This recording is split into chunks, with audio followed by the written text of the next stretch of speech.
peux pas me plaindre, je suis confinée sur une île avec des gens que j'aime. Je m'apprêtais à tourner un film en tant que réalisatrice. J'étais en Hongrie, je venais de le préparer depuis 9 semaines. On a tout arrêté en quelques heures et je suis arrivée ici juste à temps. Je sais pas quand est-ce que je vais retourner bosser. Et puis depuis un mois, je me demande si j'en ai vraiment envie. Je prends conscience que j'avais une vie bruyante et que j'apprécie le calme pour la première fois depuis des années. Je me demande à quoi je sers et comment je peux aider ma communauté. Je me demande à quoi servent les artistes dans ces moments-là, comment se réinventer, continuer de créer, dans quelle case je suis, puisqu'on nous demande souvent d'y rentrer. Alors j'ai mis un masque, des gants, je suis allée demander aux gens ce qu'ils vivent, ce qu'ils pensent, ce qu'ils ressentent et ce qu'ils espèrent pour après. Salut. Salut.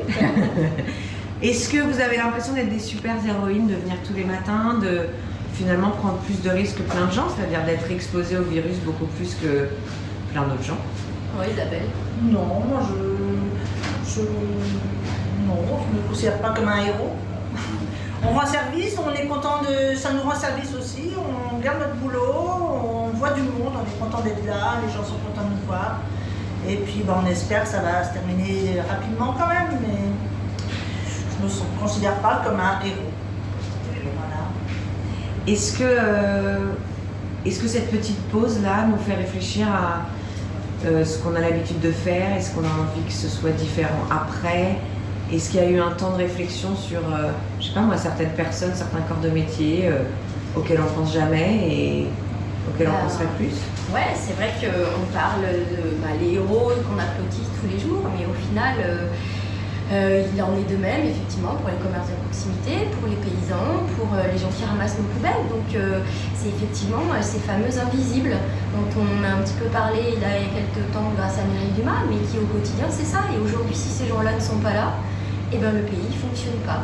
Donc, il faut juste espérer que cette prise de conscience soit sur on fait tous partie du même bateau et on a tous besoin des uns des autres, parce que là, toutes les têtes pensantes, toutes les têtes bien faites, elles ont aussi besoin de bras, de gens qui sont là pour leur faire du pain, pour leur ramasser leurs poubelles, pour nettoyer les hôpitaux aussi, pour faire tout ça. Donc il faut juste espérer que ces gens qui étaient invisibles deviennent visibles et qu'on les traite avec tout le respect qu'on leur doit et qu'on ne leur doit même pas, qui est normal.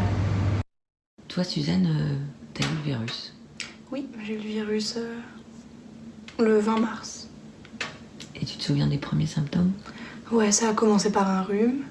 Et après, j'ai eu les douleurs dans la poitrine quand je respirais. J'ai eu la perte de l'odorat et du goût. Et les mal à la gorge. Et tu toussais? Et je toussais. Est-ce que t'as eu peur? Oui, j'ai eu peur. J'étais confinée dans ma chambre pendant 2 semaines. Je pouvais pas sortir. Les gens avec qui j'étais confinée me déposaient des plateaux devant ma porte. Et voilà. Tu pensais à qui Je pendant ces 2 pensais semaines? à ma maman, qui est au milieu de l'océan. Elle fait un tour du monde en bateau. Et en fait, je pensais à elle parce qu'elle me manque. Mais je sais que moi, elle est elle est en sécurité parce qu'elle est confinée sur un voilier avec personne. Donc voilà. Ça te donnait de la force de penser à elle? Ouais. Je me disais qu'au moins elle allait bien et qu'elle n'avait pas de risque d'avoir ce virus.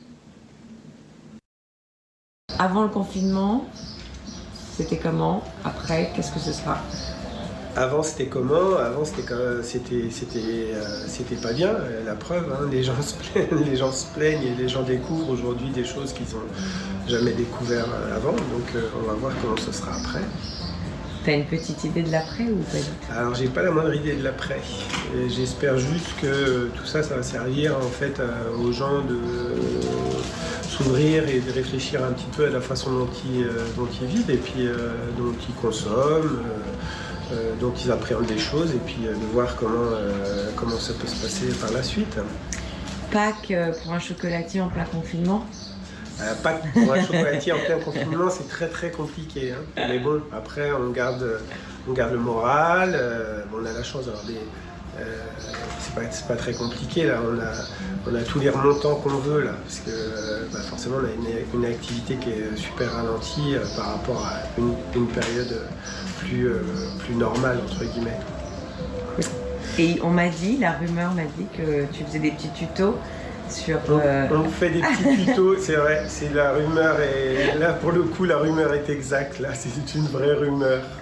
Non, c'est la réalité, on fait des petits tutos, on a essayé de s'occuper, de continuer à faire parler aussi de nous, donc on fait des petits tutos avec des recettes axées sur le chocolat pour les enfants, pour les parents qui doivent occuper les enfants à la maison, voilà. Du coup, on devient peut-être un peu plus créatif. Ouais, on cherche forcément. On essaye de chercher des petites idées novatrices pour se tirer, puis pour aussi se démarquer du reste. C'est plutôt sympa. Tu fais quoi, Marine? Alors moi, je suis créatrice de bijoux. Je travaille avec ce que je ramasse, donc c'est plutôt des bijoux en bois. Donc c'est pas d'une utilité dingue dans les temps qui courent. Non mais ça change quoi surtout pour toi le confinement? Ça change déjà que là je ne peux pas travailler parce que j'ai 2 enfants à garder. Et ça change surtout que tous mes points de vente ont fermé. Mon atelier, évidemment, je ne peux pas l'ouvrir au public parce que je ne fais pas partie des produits de première nécessité. Et puis évidemment, quand je vais pouvoir retravailler, rouvrir au public, il y aura quand même 2 mois qui seront passés et qui seront blancs, perdus. Ça te fait réfléchir à quoi du coup ce temps de pause? Sur ton métier, Sur mon métier, en fait, c'est une réflexion qui va être un peu plus globale parce que je me dis il va falloir qu'on tire des leçons de ce virus, de cette pandémie, du temps qui s'arrête. Et que, en fait, c'est déjà des choses que je vis au quotidien, c'est-à-dire que les gens et moi aussi, il va falloir qu'on consomme moins et mieux, en fait, vraiment. Et que là, on prend vraiment la mesure de ce que c'est que de ne pas avoir des masques qui sont faits en France. En fait, on a laissé partir tous nos savoir-faire. Donc, ce que j'espère, moi, avec mes maigres espérances et mes petits moyens, c'est que vraiment on va se rediriger vers même si on paye plus cher, il faut qu'on achète moins, que les artisans y travaillent, qu'on relocalise, que les AMAP ça fonctionne, que même là au niveau alimentaire les gens ils sont perdus, c'est-à-dire que les légumes sous vide dans les supermarchés ça fait rêver personne. Donc il va falloir qu'on fasse travailler les maraîchers qui sont autour de chez nous. Tout ce que j'espère, c'est que les gens vont vraiment prendre la mesure qu'il faut qu'on fonctionne autrement. Et t'y crois?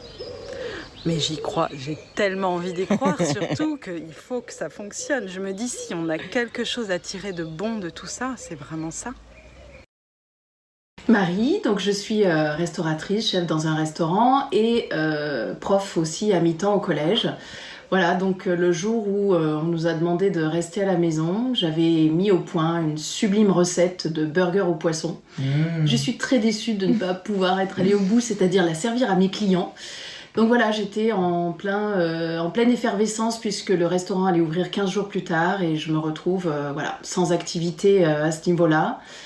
Enfin, sans activité. Voilà, sans activité, oui et non, puisque j'ai 3 enfants, donc 8 ans, 12 ans et 15 ans, avec l'école à la maison. C'est 4 heures par jour et c'est compliqué parce qu'on se rend compte que c'est facile. compliqué, vous n'êtes pas gentil avec maman peut-être.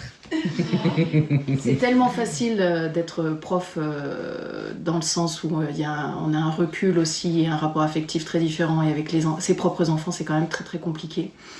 Et puis dans un contexte comme ça qui n'est pas rigolo, où il faut trouver quand même des activités et puis essayer de faire des choses aussi qui servent dans la vie. Donc en fait on fait plus de cuisine qu'on ne fait de cours à proprement parler. Non mais tu me disais surtout que tu trouvais qu'il y avait beaucoup oui, de travail. Il y a quand même beaucoup de travail et puis beaucoup de notions nouvelles. Et ça c'est très compliqué quand même d'aborder ça avec les enfants. Voilà, de s'improviser prof sur des matières qu'on maîtrise pas forcément. Même en étant prof. Même en étant prof. Donc bon, voilà, ça semble quand même... je pense que ça va poser des problèmes à la rentrée à l'école. Mais voilà, les enfants ils ont la capacité de pouvoir... ensuite reprendre le fil des choses sans problème. On verra à la rentrée. Je suis pas inquiète. Est-ce que ce temps cette conscience un peu que le monde s'est arrêté de partout, dans toutes les villes, d'abord, est-ce que tu as conscience que tu as beaucoup plus de chances que d'autres d'être ici, d'être confiné ici, Bien sûr. sur une île avec un bout de jardin? Ouais. Et est-ce qu'il y a des gens auxquels tu penses en ce moment? Oui, bien sûr, je pense notamment... je pense d'abord, pas notamment, mais d'abord à toutes ces femmes qui peuvent être enfermées chez elles avec un homme violent, ou à tous ces enfants aussi, qui peuvent se retrouver dans des situations très très compliquées, et confinés dans un appartement, dans peu de mètres carrés, et voilà, cette détresse-là qui doit être très très compliquée. Et tout aussi le rapport que j'ai fait tout à l'heure vis-à-vis de l'école, à la maison, etc. Et je pense que pour ces familles-là, ça doit être vraiment très très compliqué pour tous ces enfants-là, qui n'ont pas l'aide suffisante à la maison et qui en plus voilà, vivent dans des climats très très compliqués de tension, de colère, de violence, etc. Donc là, oui, je trouve qu'il y a quand même... il faut penser à tout ça. Et puis je pense aussi, ça c'est un rapport avec mon autre vie d'anthropologue, je pense aussi beaucoup aux communautés indiennes à travers le monde et notamment en Amérique latine qui, elles, n'ont pas la possibilité d'être confinées puisqu'il faut qu'elles sortent absolument de chez elles pour pouvoir travailler. Elles n'ont pas d'autre choix puisque sinon c'est mourir de faim. Et donc je pense beaucoup à ces femmes qui vendent dans la rue de la nourriture et qui sans ça ne peuvent pas donner à manger à leurs enfants. Donc je pense beaucoup à elles aussi. Voilà, c'est des réalités que j'ai pu constater, mais pas en cas de confinement. Mais je sais que des milliers de familles indiennes ne vivent que grâce au travail de ces femmes-là. Et donc voilà, là tout s'écroule et elles sont obligées quand même de sortir et de braver les interdits et de se mettre en danger finalement. Elles n'ont pas le choix. Voilà. Est-ce que depuis un mois de confinement, il y a quelque chose dans ta vie que tu n'as plus envie de vivre? Oui. Ma consommation des réseaux sociaux. Parce que dans mon métier et dans ma vie, c'était vraiment une partie, grande partie. Et là, je me suis rendu compte pendant ce temps de pause que j'aimais lire, que j'aimais prendre l'air, prendre du temps pour moi, faire des choses plus utiles. Et c'est vrai que quand je me rebranchais sur ces réseaux, c'était beaucoup de messages de haine, de rage, de critiques, de bêtises. Vraiment de bêtises. Et j'avais envie de répondre. Et au début, je répondais. Ça me mettait en colère. Et j'ai arrêté de répondre. Et j'ai décidé finalement de couper toutes les notifications de tous les réseaux, de tous les médias. Et depuis, je sens que je revis, que je suis beaucoup plus apaisée, que je m'endors plus facilement, que je suis beaucoup mieux dans ma vie finalement. Qu'est-ce que tu espères pour l'après? Pour l'après, de la bienveillance, beaucoup plus de bienveillance, parce qu'il n'y en a vraiment pas assez. Ou alors il y en a, mais très peu. Comme au lendemain des attentats, où pendant 3 jours, les gens se sont presque serrés dans les bras en rentrant dans le métro. Il y a eu des messages d'affection, c'était agréable, mais ça a duré que 3 jours. Et là, quand on voit les applaudissements pour les soignants, plein de gestes qui sont faits, on a envie en fait que ça perdure. Donc c'est sûrement très utopiste, mais moi c'est ce que je souhaiterais. Il y a toujours un peu de rage dans ces moments-là. Enfin, il y a de la rage. Avant la rage, il y a de l'incompréhension. Ça peut être de la jalousie aussi, j'en sais rien. Je suis pas tout le monde, mais il y a une espèce de comment dire... Il y a une peur, je pense, il y a une crainte au départ quand on nous a annoncé le confinement, tout ça. Oulala! Et on était en guerre contre un virus. Oui, les gens prennent ça en pleine face. Il faut tout arrêter. Qu'est-ce qui se passe? Je sais pas, hein, moi, mais peut-être que même moi le premier, je voudrais aller quelque part ailleurs où on se sent mieux pour se confiner. Des gens sont venus, très bien, tant mieux pour eux, ils sont là. Le tout, c'est de les accueillir quand même. Après, je comprends que certaines personnes puissent être surpris, parce que c'est vrai que ça fait un flux d'un coup. C'est comme, tu sais, quand t'arrive la saison touristique, on est très content de recevoir des gens sur Belle-Île ou ailleurs, à l'île Dorée ou à l'île Dieu, j'en sais rien. mais pour pas dire le nom. Mais d'un coup, c'est fait beaucoup et on se sent parfois oppressé parce qu'on est tellement habitué à vivre dans un espèce de petit microcosme que d'un coup, c'est l'afflux, quoi. Et on est débordé, c'est les bouchons dans tous les sens, on n'a plus des grands espaces sur les plages. Voilà, mais ça fait partie du jeu. Voilà, on est sur une zone touristique, c'est comme ça. Et on est très content de recevoir des gens et de pouvoir faire de belles rencontres aussi. Mais là, dans cette période de confinement, bon, il était demandé un confinement. Alors on demande aux gens de rester chez soi, puis on voit plein de gens partir et puis hop, arriver un peu partout. Alors avec la crainte d'un virus, voilà, donc il y a de la peur. Il y a aussi les rageux qui ne peuvent pas s'empêcher du coup de s'exprimer par la rage. Voilà, bon, c'est comme ça, les réseaux sociaux sont là, entre autres pour en parler souvent. Parce qu'on constate quand même que sur les réseaux sociaux, c'est souvent ça, c'est de la rage. Alors, mais attention, hein, il y a ceux qui ragent parce que c'est un peu leur façon de s'exprimer, parfois au quotidien.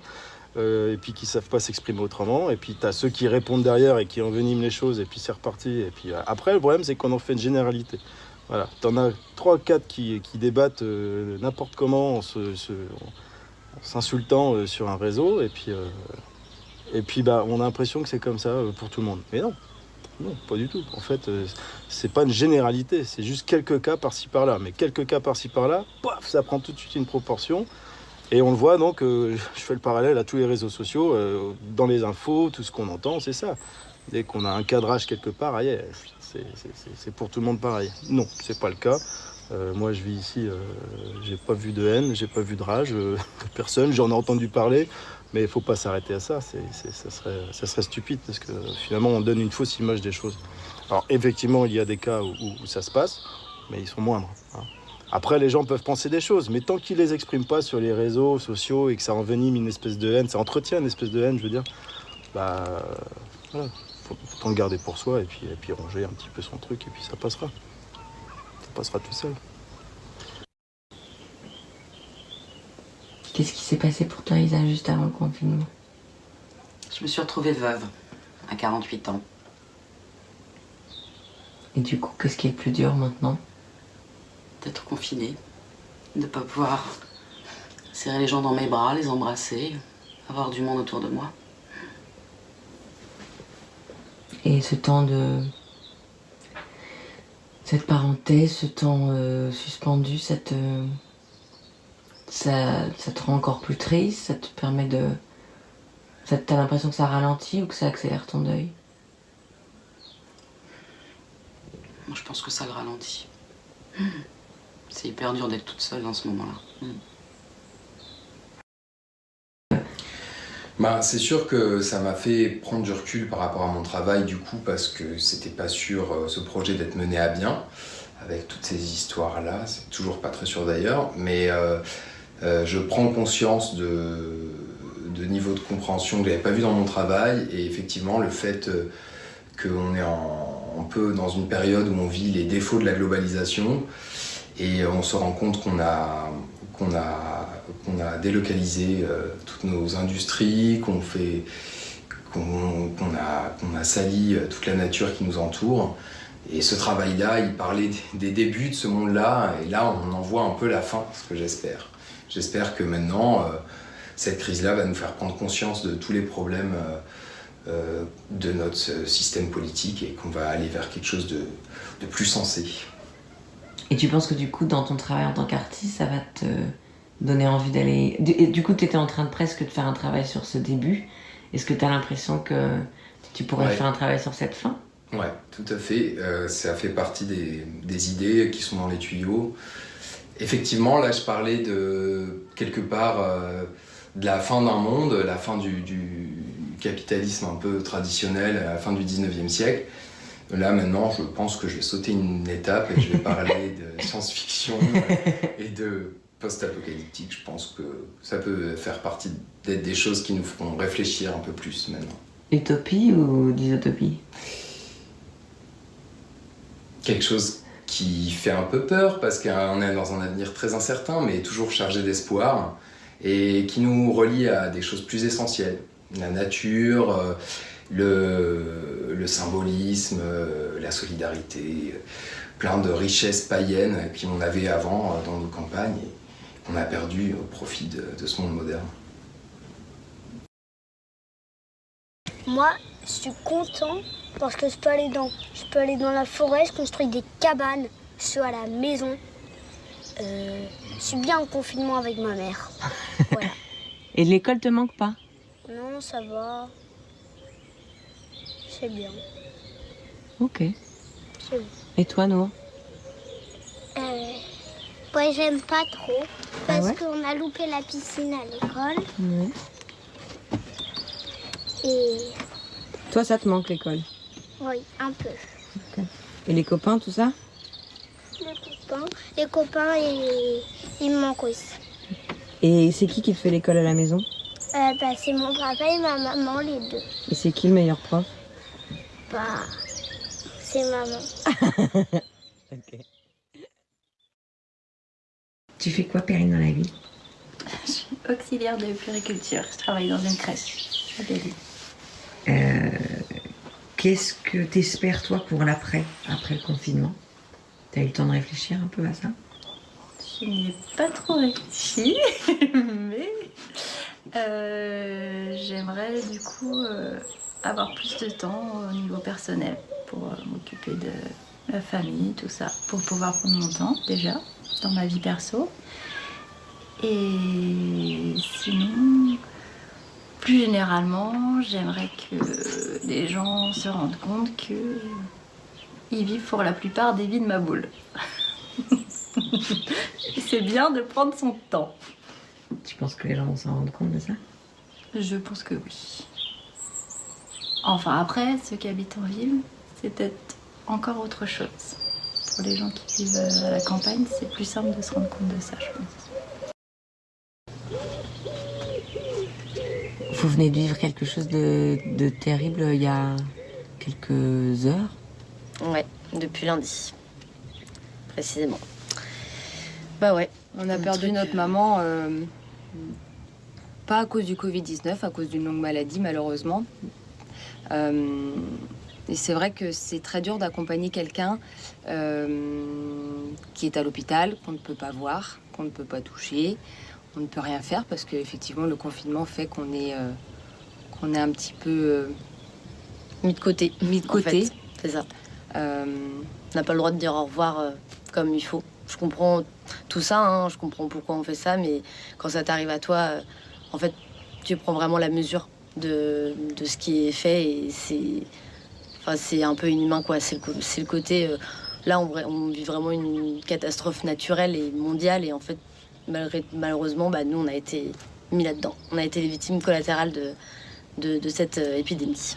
Exactement. Et puis quand on est rendu au point de devoir trier les personnes qui pourront assister à l'enterrement, c'est-à-dire avoir effectivement 20 personnes qui peuvent venir, qui peuvent nous aider, nous accompagner, on est rendu à un point à se dire qui mérite de partir comme ça.